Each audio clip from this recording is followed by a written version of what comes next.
পদার্থ DI sir জবাব দাও। এই ছাত্রছাত্রীদের ট্যাবের টাকা কোথায় গেল শিক্ষামন্ত্রী জবাব দাও।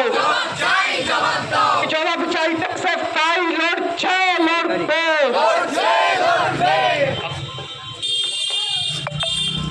কে দুভাগে আপনারা দাঁড়িয়ে যান, সমান দেওয়ার লাইনে আপনারা এক সাইডে। ট্যাব দুর্নীতি, যে ট্যাব সাধারণ ছাত্রছাত্রীদের ট্যাবের টাকা অন্য অ্যাকাউন্টে চলে যাচ্ছে এবং এই টাকা আমরা দেখতে পাচ্ছি এই যে দুর্নীতির শিকড় শুধুমাত্র আমাদের জেলা রাজ্য নয়, রাজ্যের বাইরে পর্যন্ত এই দুর্নীতির শিকড় গিয়ে পৌঁছেছে। আমরা বলতে চাইছি এই দুর্নীতি শুধুমাত্র শাসক দলের প্রত্যক্ষ মদত ছাড়া এই দুর্নীতি হওয়া সম্ভব ছিল না।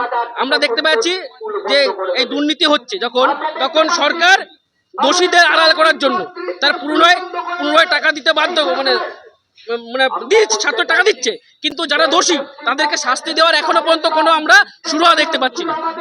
এছাড়াও আমরা দেখতে পাচ্ছি স্কুলগুলিতে যে কম্পোজিট গ্রান্টের টাকা স্কুলগুলোতে দেওয়া বন্ধ করে দিয়েছে সরকার। তার বদলে সরকারের টাকা নেই সরকার বলছে, কিন্তু আমরা দেখি সরকার মেলা খেলা করে ব্যস্ত, তারা বিভিন্ন জায়গায় টাকা খরচা করছে, কিন্তু যেগুলো বেসিক নিডস ছাত্রছাত্রীদের সেইটা সরকার সেটা পূরণ করছে না। তারা ধরে পরিচালন সমিতির নির্বাচন হচ্ছে না, যার ফলে এলাকার কিছু সমাজ বিরোধী শাসক দলের নেতা তারা স্কুলগুলোতে তারা পরিচালন কমিটির নামে তারা ঘেরে বসে আছে।